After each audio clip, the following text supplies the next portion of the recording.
Meu nome é Larissa, tenho 32 anos e trabalho como técnica em enfermagem no Hospital Municipal de Contagem, região metropolitana de Belo Horizonte. Desde os 18 anos eu visto esse uniforme.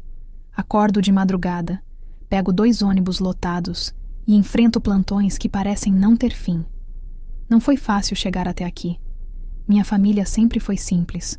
Meu pai faleceu quando eu tinha 15 anos.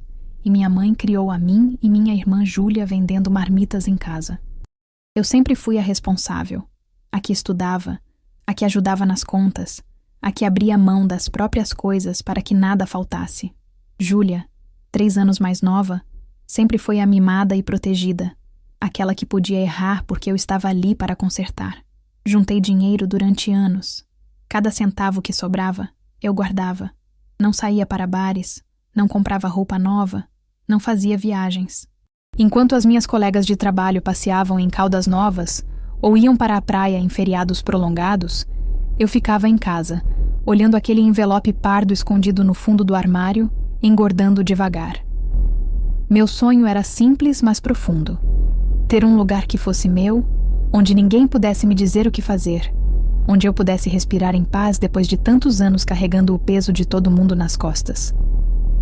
Depois de 8 anos juntando, economizando até no sabonete, consegui. Comprei uma casa. Não era grande. Não era em bairro nobre. Mas era minha. Um sobrado de 2 quartos no bairro Eldorado, perto da Avenida Amazonas, com um quintalzinho pequeno onde cabia um varal e 3 vasos de planta. A primeira vez que segurei a chave na mão, chorei tanto que molhei o contrato inteiro. Liguei para minha mãe, emocionada, esperando que ela comemorasse comigo. Ela ouviu tudo e depois disse, com aquela voz arrastada que eu conhecia bem: Eldorado? Aquilo é longe demais, Larissa. E a casa é muito pequena, né? 2 quartos só? Pensei que você fosse comprar algo melhor. Senti o peito apertar, mas engoli seco e respondi que era o que eu podia pagar, que tinha feito o melhor que consegui. Ela suspirou, como se estivesse decepcionada, e disse que ia contar para Júlia. Quando contei para minha irmã, ela riu. Riu mesmo, daquele jeito debochado dela, e disse: Sério que você gastou tudo naquela casinha? Podia ter investido, feito uma poupança, sei lá. Mas cada um com suas escolhas, né? Ninguém foi me ajudar na mudança.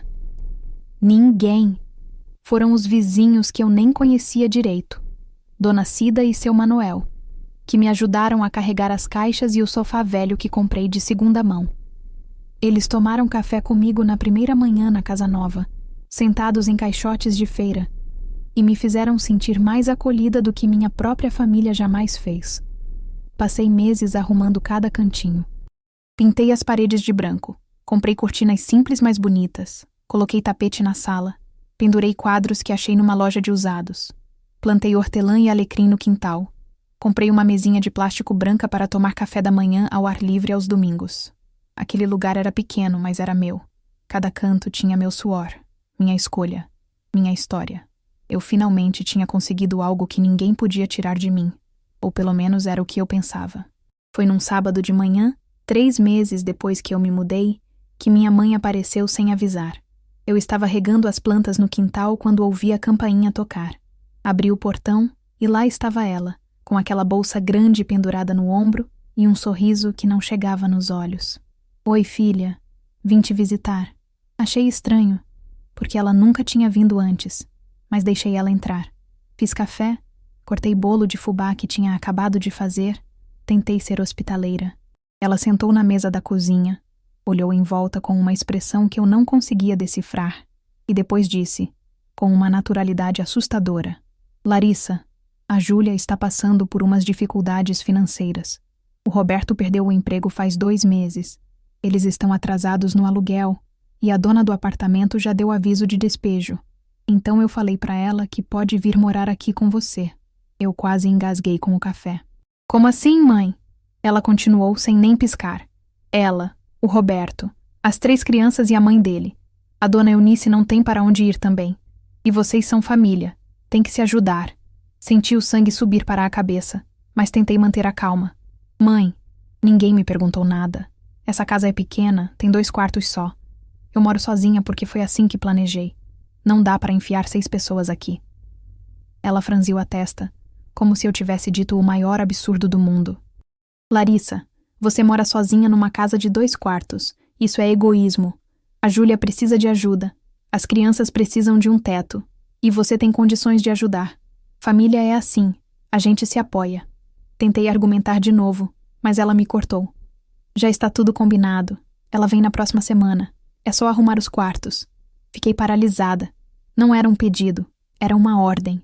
Minha mãe se levantou, pegou a bolsa, me deu um beijo seco na testa e saiu, deixando para trás apenas o cheiro do perfume barato que ela sempre usava e o peso gigante de uma decisão que eu não tinha tomado.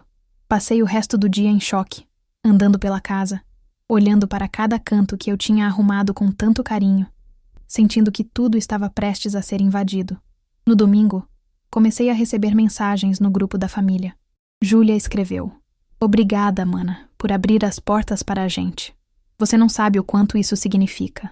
Minha tia Vera comentou: "Que bênção ter uma irmã generosa assim, Júlia. Deus abençoa quem ajuda a família." Eu não respondi nada. Fiquei apenas olhando para aquelas mensagens, sentindo que ninguém tinha me perguntado se eu queria isso, se eu concordava, se eu tinha voz naquela decisão. Naquela noite não consegui dormir. Fiquei deitada, olhando para o teto, pensando em tudo que eu tinha passado para conquistar aquele espaço. Pensei em quantas vezes eu tinha aberto mão de coisas para ajudar minha família, em quantas vezes eu fui a que cedeu, a que se sacrificou, a que engoliu as próprias vontades para que os outros ficassem bem. E pela primeira vez na vida, algo dentro de mim disse: "Chega." Levantei da cama, fui até o armário do quarto e peguei o envelope pardo onde guardava todos os documentos da casa. A escritura, o contrato de compra e venda, os comprovantes de pagamento, tudo estava ali, no meu nome, com meu CPF, com meu suor. Olhei para aqueles papéis e uma certeza cresceu dentro de mim. Essa casa era minha, e ninguém ia decidir por mim o que fazer com ela. Mas antes de continuar, de onde você está me ouvindo? Deixe a sua cidade nos comentários. Eu amo saber até onde essas histórias chegam. Se já está mexendo com você, se inscreva e ative o sininho. Aqui a gente forma uma família de verdade. Vamos lá. Nos dias seguintes, o grupo da família virou um verdadeiro planejamento de mudança. Júlia mandava mensagem todos os dias: "Mana, a gente leva a cama de casal? Ou você tem uma sobrando aí?" Depois era: "O guarda-roupa do quarto de cima é grande? A gente precisa de espaço para as roupas das crianças." Minha mãe entrou na conversa, dizendo que eu deveria esvaziar o quarto que eu usava como escritório, porque as 3 crianças precisavam de um lugar para dormir. "Você não precisa de escritório, Larissa. Você trabalha no hospital, não em casa. Dá para guardar suas coisas em outro lugar." Cada mensagem era uma facada. Ninguém perguntava, apenas informava, planejava, decidia. Era como se eu fosse apenas a dona do imóvel no papel, mas na prática, todos tinham mais direito de opinar do que eu mesma. Roberto, o marido da Júlia, que mal falava comigo nas festas de família, mandou mensagem no privado perguntando se eu tinha problema em ele instalar uma antena parabólica no telhado. É que as crianças gostam de assistir desenho, e sem os canais a cabo fica difícil, né? Respondi seco que não ia ter mudança nenhuma ainda, mas ele nem leu direito, porque logo em seguida mandou outra mensagem. "Beleza, então já vou providenciar. Valeu, cunhada." Senti vontade de jogar o celular na parede, mas respirei fundo e guardei aquilo tudo dentro de mim. Ainda não era o momento de explodir. Dona Eunice, a sogra da Júlia, também entrou no grupo. Ela escreveu uma mensagem longa, cheia de erros de português, dizendo que era grata pela caridade que eu estava fazendo, mas que achava a localização da casa muito ruim, longe do centro, e que ia ser difícil para ela ir na igreja aos domingos. Mas fazer o quê, né? A gente se vira com o que tem. Li aquilo e tive vontade de rir de nervoso. Caridade, localização ruim, aquela mulher, que nunca tinha trocado 2 palavras comigo, já estava reclamando da minha casa antes mesmo de colocar os pés dentro dela. Minha tia Vera respondeu no grupo: "Dona Eunice, a Larissa está sendo uma bênção na vida de vocês. Agradeça a Deus por ter uma cunhada tão generosa." Generosa. Essa palavra ecoou na minha cabeça. Eu não estava sendo generosa. Eu estava sendo atropelada. Decidi ligar para Júlia e tentar conversar de verdade. Quando ela atendeu, tentei ser firme e mais calma. Júlia, a gente precisa conversar. Essa mudança não foi combinada comigo. Ninguém me perguntou se eu queria ou se tinha condições de receber 6 pessoas aqui. Ela suspirou, daquele jeito dramático que sempre usava quando queria se fazer de vítima.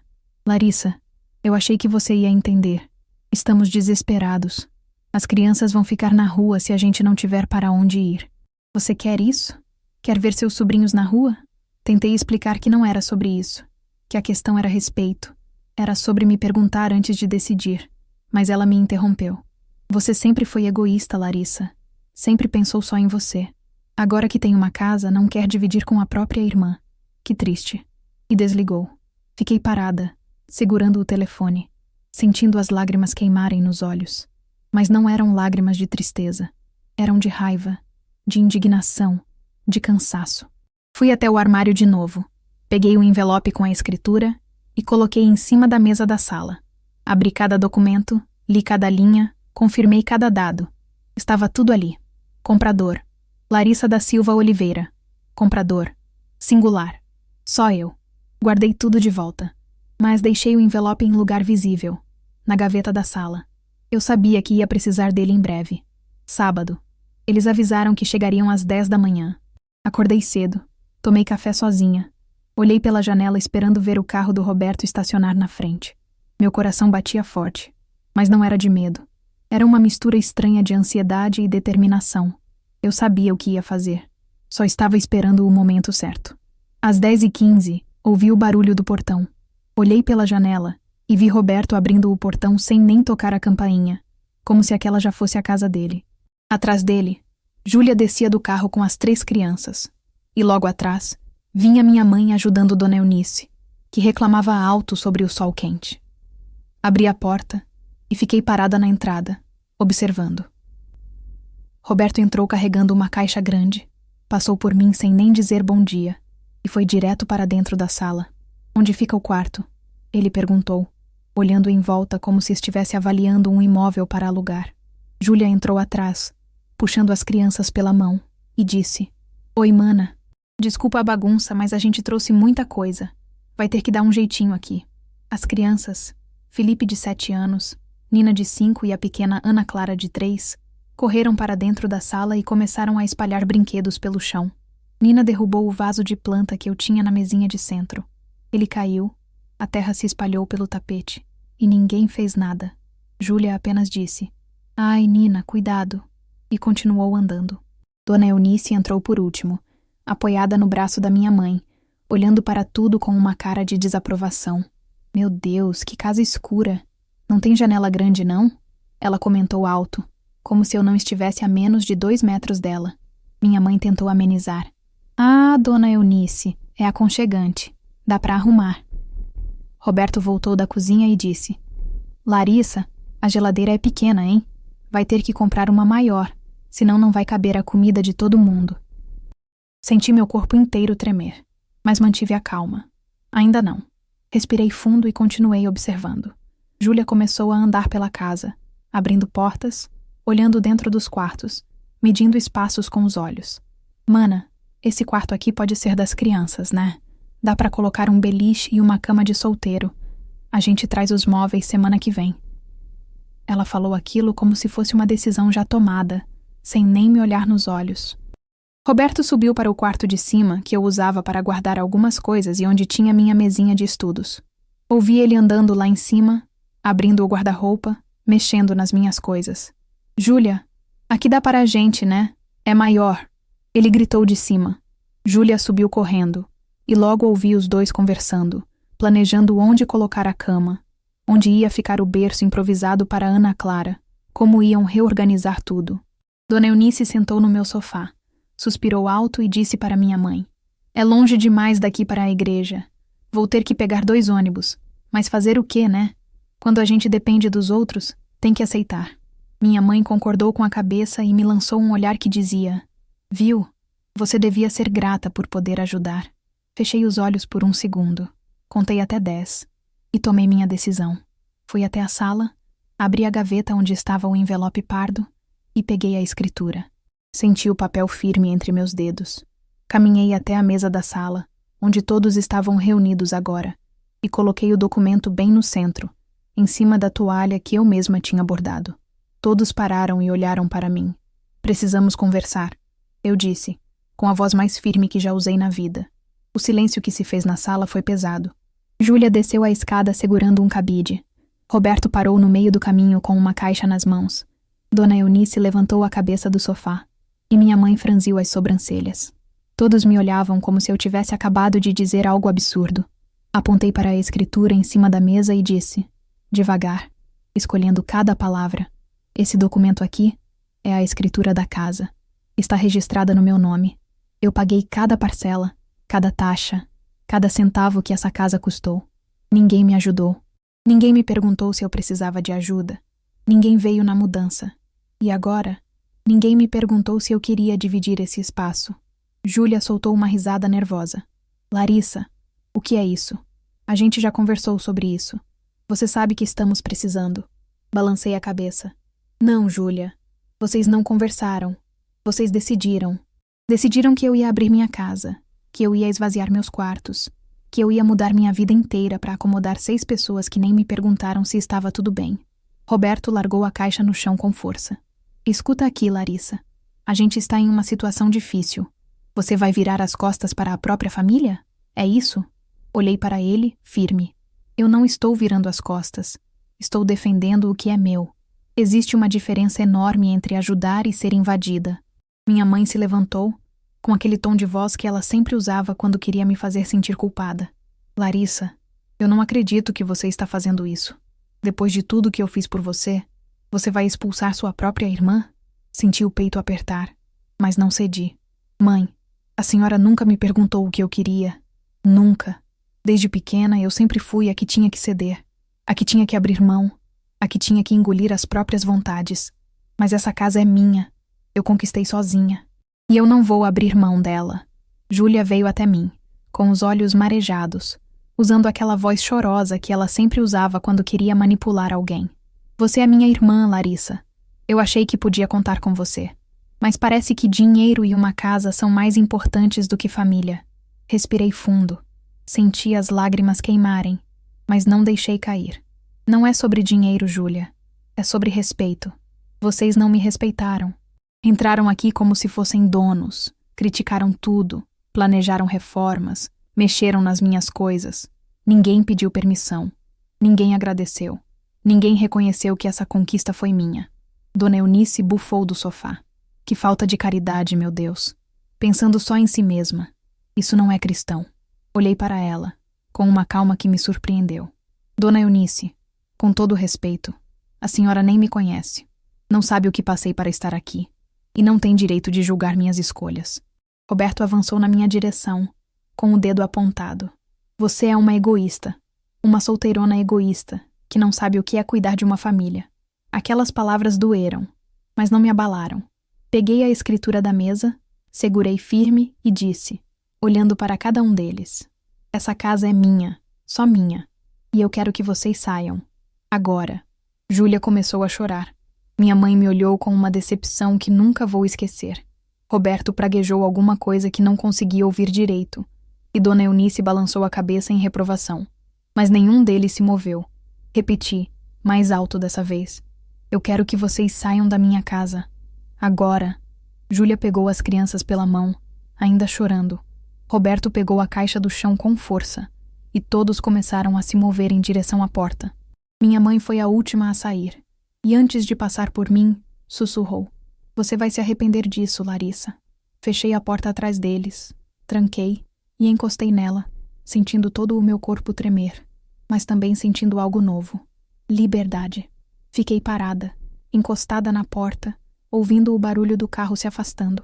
As crianças choravam. Júlia gritava alguma coisa que não conseguia entender, e o motor do carro roncou forte antes de sumir rua abaixo.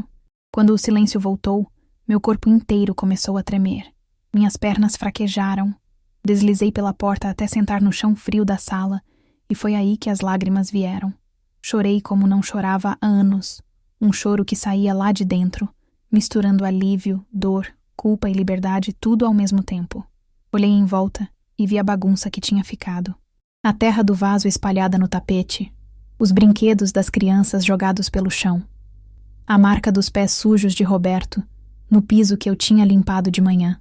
Era como se eles tivessem deixado ali não apenas a sujeira física, mas também todo o peso da invasão que tentaram fazer. Levantei devagar, sequei o rosto com as costas da mão e comecei a arrumar. Peguei a pazinha do quintal, recolhi a terra, limpei o tapete, guardei os brinquedos numa sacola para devolver depois, se quisessem. Passei o pano no chão, ajeitei os móveis que tinham sido mexidos, abri as janelas para deixar o ar circular. A cada coisa que eu arrumava, sentia como se estivesse recuperando meu espaço, meu lugar, minha paz. Quando terminei, já era final de tarde. Sentei no sofá, olhei para a sala limpa e organizada, e pela primeira vez desde que minha mãe tinha aparecido com aquela notícia, respirei fundo e senti que aquela casa era minha de verdade. Mas a paz durou pouco. No domingo de manhã, comecei a receber mensagens. Júlia escreveu no grupo da família uma mensagem longa, cheia de indiretas, dizendo que tinha sido expulsa da casa da própria irmã e que estava decepcionada com a falta de empatia de algumas pessoas. Minha tia Vera respondeu imediatamente. Meu Deus, Júlia, sinto muito. Não sabia que tinha gente tão fria na família. Meu primo Rodrigo entrou na conversa. Poxa, Larissa, você podia ter ajudado. Família é família. Comecei a receber mensagens privadas também. Minha mãe escreveu: Você me decepcionou, Larissa. Nunca pensei que uma filha minha fosse capaz de virar as costas para a própria irmã. Tentei explicar. Escrevi uma mensagem grande contando o meu lado, dizendo que não era sobre ajudar ou não, mas sobre respeito e limites. Mas ninguém quis ouvir. Minha mensagem foi ignorada, e as acusações continuaram.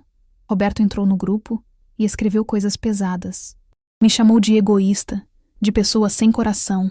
Disse que eu ia morrer sozinha naquela casa e que ninguém ia se importar. Dona Eunice, que mal me conhecia, escreveu que eu não tinha Deus no coração. Cada mensagem era uma facada, e eu sentia o peso da rejeição crescendo dentro de mim. Saí do grupo da família, bloqueei alguns números, mas isso não impediu que as mensagens continuassem chegando por outros caminhos. Fiquei 3 dias quase sem comer direito, olhando para o celular, vendo as notificações chegarem, sentindo que tinha perdido minha família inteira. Será que eu tinha feito a coisa certa? Será que eu era mesmo egoísta? Essas perguntas martelavam na minha cabeça e por algumas noites não consegui dormir. Mas foi numa terça-feira, quando voltei do plantão exausta e encontrei Dona Cida, minha vizinha, esperando na porta com um pote de bolo de chocolate, que algo mudou. Ela me abraçou, mesmo sem eu pedir, e disse: Menina, eu ouvi os gritos no sábado. Não escutei tudo, mas escutei o suficiente. Você fez o certo. Nunca deixe ninguém tirar de você o que você conquistou com tanto esforço. Aquelas palavras simples, vindas de uma mulher que eu conhecia há poucos meses, pesaram mais do que todas as acusações da minha família. Entrei em casa, comi um pedaço daquele bolo e pela primeira vez em dias consegui sorrir. A guerra das mensagens não parou. Nos dias seguintes, virou uma verdadeira campanha de difamação. Júlia postou nas redes sociais, sem citar nomes, mas todo mundo sabia que era sobre mim. Ela escreveu: É triste quando você descobre que algumas pessoas só pensam nelas mesmas. Quando você precisa de ajuda, elas fecham a porta na sua cara. Mas Deus vê tudo. A postagem teve dezenas de curtidas e comentários de pessoas que nem me conheciam, dizendo que ela merecia coisa melhor, que família verdadeira não age assim. Algumas primas distantes me mandaram mensagens indiretas, perguntando se estava tudo bem, mas no fundo queriam apenas saber dos detalhes para fofocar depois. Não respondi nenhuma. Minha mãe parou de falar comigo, completamente. Liguei 2 vezes, tentando explicar, mas ela desligou na minha cara. Mandei mensagem e ela visualizou, mas não respondeu. O silêncio dela doía mais do que qualquer xingamento. Era como se eu tivesse deixado de existir. Júlia continuou postando coisas cada vez mais dramáticas. Às vezes a gente descobre que a família de sangue não é a família de verdade, mas Deus nunca abandona. Minha tia Vera comentou: Fique firme, Júlia. Deus tem um propósito em tudo. E assim ia. Dia após dia, uma narrativa sendo construída onde eu era a vilã, a irmã sem coração, que expulsou uma família inteira em momento de necessidade. Até recebi mensagem de gente que eu não via há anos. Uma ex-colega de escola escreveu: Larissa, ouvi falar do que aconteceu. Que triste. Achava você diferente. Respondi apenas: você não sabe da história toda.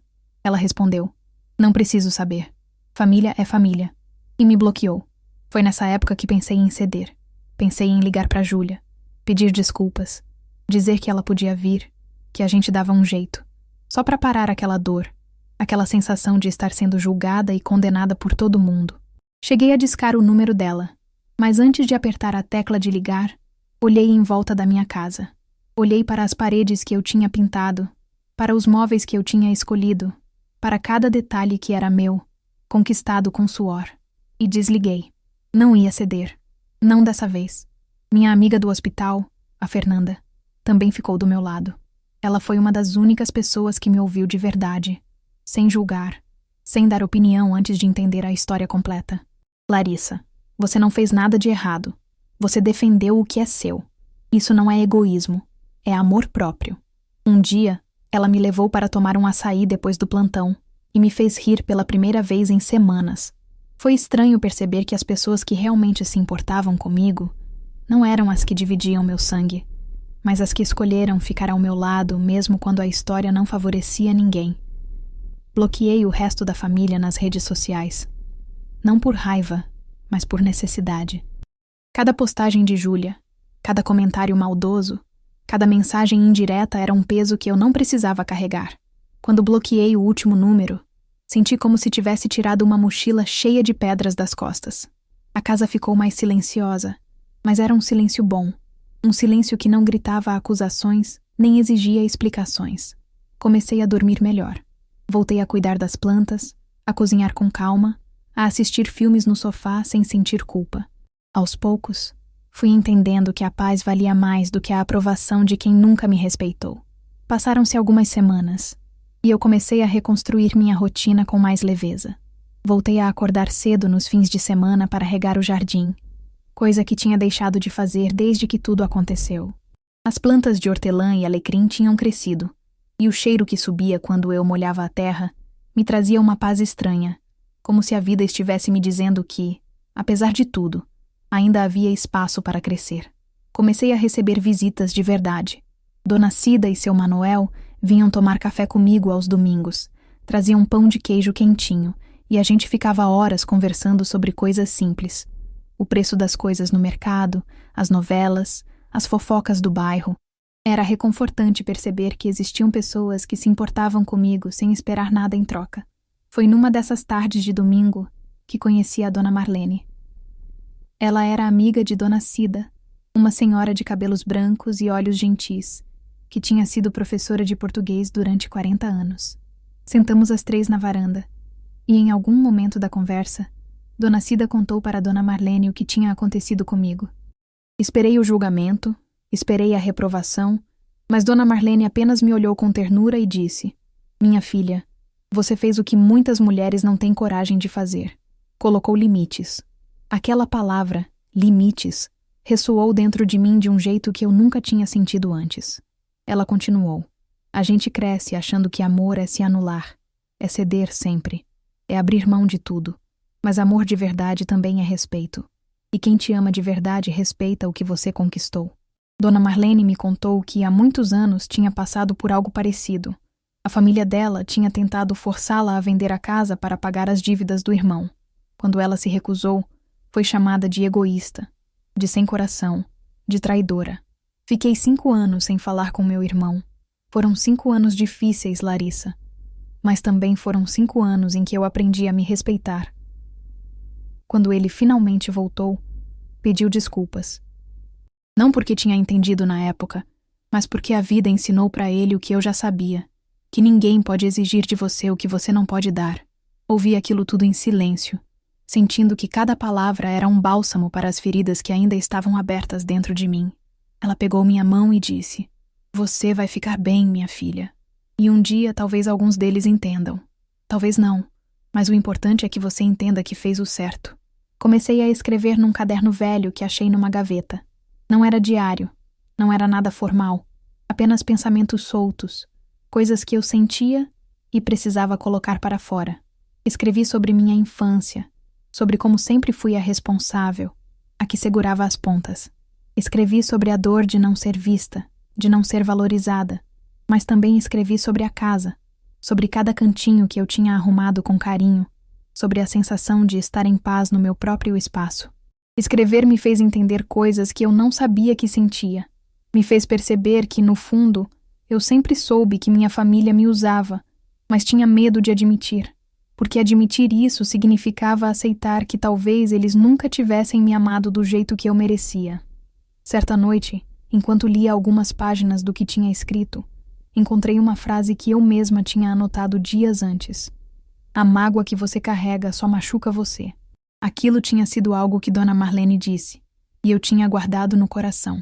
Percebi que eu ainda estava carregando mágoa, ainda estava esperando que minha mãe ligasse, que Júlia pedisse desculpas, que alguém reconhecesse que eu tinha razão, mas esperar por isso estava me consumindo. Fechei o caderno, respirei fundo e tomei uma decisão. Eu ia perdoar. Não porque eles mereciam, mas porque eu merecia paz. Perdoar não significava esquecer, não significava voltar a se relacionar como antes. Significava apenas soltar, deixar ir, parar de esperar algo que talvez nunca viesse. Comprei uma tela pequena e tintas numa loja de artesanato. Nunca tinha pintado nada na vida, mas senti vontade de tentar. Passei uma tarde inteira pintando algo abstrato, sem forma definida, apenas cores que me faziam bem: azul, verde, amarelo. Quando terminei, pendurei na parede da sala, bem em frente ao sofá. Toda vez que olhava para aquele quadro, lembrava que eu estava reconstruindo, que estava criando coisas novas, que a vida não tinha acabado só porque minha família tinha me rejeitado. Na verdade, de certo modo, estava apenas começando. 5 meses se passaram desde o dia do confronto.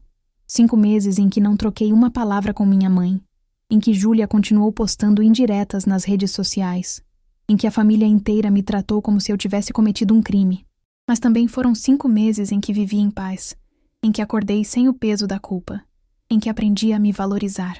Estava numa tarde de sábado, regando as plantas como sempre fazia, quando ouvi a campainha tocar. Meu coração deu um pulo. Não esperava a visita. Fui até o portão e, quando abri, dei de cara com minha mãe. Ela estava diferente, mais magra, com olheiras fundas, segurando uma sacola de pano com algo dentro.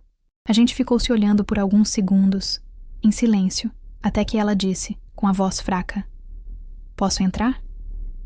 Hesitei, mas abri o portão. Ela entrou devagar, olhando em volta como se estivesse vendo a casa pela primeira vez de verdade. Sentamos na varanda.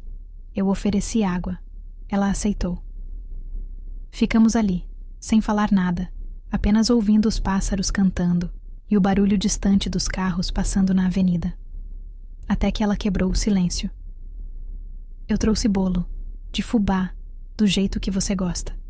Tirou da sacola um pote de plástico com bolo caseiro. Aquilo me pegou de surpresa. Minha mãe nunca tinha feito bolo para mim, pelo menos não que eu me lembrasse. Era sempre para festas, para visitas, para outras pessoas. "Obrigada", foi tudo que consegui dizer. Ela respirou fundo e, pela primeira vez na vida, vi minha mãe com os olhos marejados. "Larissa, eu errei." As palavras saíram baixas, quase inaudíveis, mas chegaram até mim como um soco no peito. "Eu errei com você. A vida inteira, eu errei. Sempre achei que você era forte, que você aguentava tudo, e por isso sempre coloquei você em segundo lugar. Sempre protegi a Júlia. Sempre cobrei mais de você. E quando você finalmente conseguiu algo seu, algo que ninguém podia tirar, eu tentei tirar. Não porque você deveria ajudar, mas porque eu achei que você tinha obrigação. E eu estava errada." As lágrimas começaram a escorrer pelo rosto dela, e eu senti meu próprio peito apertar. Não era raiva que eu sentia, era uma tristeza profunda, misturada com alívio. "Mãe, eu sempre fiz tudo o que a senhora pediu. Sempre abri mão das minhas coisas. Sempre cedi. Sempre fui a que sustentou tudo. Mas ninguém nunca reconheceu isso. Ninguém nunca disse obrigado. E quando eu finalmente defendi o que era meu, fui tratada como vilã. Ela balançou a cabeça, limpando as lágrimas com as costas da mão. Eu sei, Larissa. E eu sinto muito. Demorei para entender, mas eu entendi. Você me ensinou uma coisa que eu nunca aprendi na vida, que a gente tem que saber dizer chega. Contou que Júlia tinha conseguido um emprego novo, que Roberto estava trabalhando de novo, que eles tinham alugado um apartamento pequeno, mas estavam se virando. Contou também que Dona Eunice tinha voltado para a casa da filha dela, em Ribeirão das Neves, e que a relação entre Júlia e Roberto estava difícil. Ela percebeu que o problema nunca foi a casa, Larissa. O problema sempre foi a falta de planejamento, a falta de responsabilidade. Mas ela não vai admitir isso, pelo menos não agora. Perguntei se Júlia sabia que ela tinha vindo aqui. Ela negou com a cabeça. Não, e ela ficaria furiosa se soubesse. Mas eu precisava vir. Precisava te pedir perdão. Fiquei em silêncio, processando tudo aquilo. Parte de mim queria abraçar minha mãe, dizer que estava tudo bem, que a gente podia recomeçar. Mas outra parte, a parte que tinha aprendido a se proteger, sabia que as coisas não eram tão simples assim. Mãe, eu aceito o seu pedido de desculpas. De verdade. Mas eu não quero voltar a ser o que eu era antes. Eu não quero ser a filha que cede sempre, que abre mão de tudo, que carrega todo mundo nas costas. Eu aprendi a me respeitar, e não vou abrir mão disso. Ela assentiu, limpando mais uma lágrima. Eu entendo. E eu respeito. Só queria que você soubesse que eu errei, e que eu sinto muito. Ficamos mais um tempo conversando, sobre coisas leves, sobre o bairro, sobre o trabalho dela, sobre as plantas do meu jardim. Quando ela foi embora, me deu um abraço. Não foi daqueles abraços apertados e calorosos. Foi um abraço cauteloso, mas sincero. Fechei o portão, voltei para dentro da casa, e pela primeira vez em meses, senti que um peso gigante tinha saído das minhas costas. Minha mãe tinha pedido perdão. Não resolveu tudo, não apagou a dor, mas foi um começo. Um reconhecimento de que eu tinha razão, de que eu não era a vilã da história. E isso, de algum modo, era suficiente. Passou-se quase um ano desde o dia em que coloquei a escritura da minha casa sobre a mesa e disse não. Um ano inteiro de reconstrução, de aprendizado, de cura. Hoje, quando olho para trás, vejo que aquele foi o dia em que minha vida de verdade começou. Não porque eu expulsei minha família, mas porque aprendi que minha maior obrigação sempre foi, e sempre será, comigo mesma. A relação com minha mãe mudou. Ela vem me visitar de vez em quando, sempre trazendo alguma coisa, sempre com aquele jeito mais humilde, mais cuidadoso. A gente não tem a intimidade que algumas mães e filhas têm, mas temos respeito. E isso já é muito mais do que tínhamos antes. Ela nunca mais tentou me impor nada. Nunca mais falou da Júlia como se eu tivesse obrigação de resolver a vida dela. Aprendeu, do jeito dela, a me respeitar. Júlia, por outro lado, nunca mais falou comigo. Nem por mensagem, nem por telefone, nada. Continuou postando coisas nas redes sociais, mas com menos frequência, e sem me marcar ou falar diretamente de mim. Sei por minha mãe que ela ainda guarda mágoa, que ainda me vê como a irmã egoísta que virou as costas na hora que ela mais precisava. E está tudo bem. Aprendi que nem todo mundo vai entender o meu lado, nem todo mundo vai pedir desculpas, nem todo mundo vai reconhecer quando erra. E eu não preciso da aprovação dela para viver em paz. Perdoei Júlia. Não porque ela pediu, mas porque carregar raiva só me machucava. Perdoar foi um presente que dei para mim mesma, não para ela. A casa continua sendo meu refúgio. Agora ela está ainda mais bonita, mais aconchegante, mais minha. Pintei a fachada de amarelo claro, plantei mais flores no quintal, coloquei uma rede na varanda onde gosto de deitar nos fins de semana para ler ou apenas olhar o céu. Dona Cida e seu Manuel viraram minha família de verdade. A gente comemora aniversários juntos, faz almoço de domingo, divide as alegrias e as tristezas do dia a dia. Dona Marlene também virou uma presença constante na minha vida, uma espécie de mentora, de mãe emprestada, que me ensina coisas que minha própria mãe nunca soube me ensinar. Fiz amizades novas no trabalho, passei a sair mais, a viver mais. Não estou sozinha, como o Roberto disse que eu ficaria. Estou cercada de pessoas que escolheram ficar ao meu lado, que me respeitam, que valorizam quem eu sou. Aprendi que família não é só quem divide o sangue, mas quem escolhe ficar, quem apoia, quem respeita. E nesse sentido, eu tenho mais família hoje do que nunca tive. O grupo da família biológica continua existindo, mas eu não faço mais parte. E não sinto falta. Não sinto falta das cobranças, das indiretas, das comparações, do peso de sempre ter que ser a forte, a responsável, a que resolve tudo.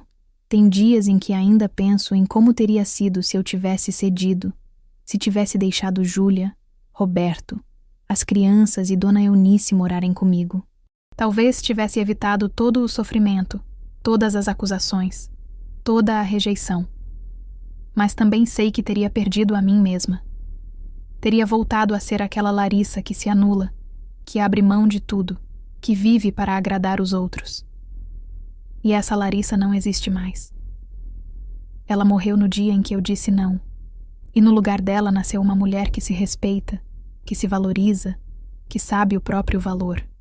Fico aqui, sentada na varanda da minha casa, tomando café quentinho e ouvindo os passarinhos cantarem. E sinto uma paz que nunca imaginei que fosse possível. Essa casa, que foi criticada, desprezada, invadida, continua de pé. E eu também. Aprendi que vencer não é esmagar o outro. Não é provar que você é melhor. Não é se vingar. Vencer é permanecer de pé quando tentam te derrubar. É defender o que é seu sem pedir desculpas por isso. É saber que você merece respeito e que não precisa da aprovação de ninguém para viver bem. Se tem uma coisa que aprendi com tudo isso, é que a mágoa que você carrega só machuca você. Por isso eu soltei. Soltei a raiva. Soltei a necessidade de ser aceita. Soltei a expectativa de que minha família ia mudar. E quando soltei tudo isso, descobri que minhas mãos finalmente estavam livres para segurar coisas melhores. Paz, dignidade, amor próprio. Hoje, quando olho no espelho, vejo alguém que eu admiro. Alguém que teve coragem de dizer não, de defender o que conquistou, de escolher o próprio bem-estar acima da aprovação alheia. E isso, para mim, vale mais do que qualquer reconciliação forçada, mais do que qualquer perdão que não seja verdadeiro. Família que ama de verdade respeita limites, e a maior obrigação que você tem na vida é consigo mesmo. Essa é a verdade que eu aprendi e que carrego comigo todos os dias. Minha casa continua aqui, de portas abertas para quem me respeita, de portas fechadas para quem só quer usar. E eu continuo aqui, firme, em paz, vivendo a vida que sempre mereci viver. Se você chegou até aqui, essa história mexeu com você de um jeito especial.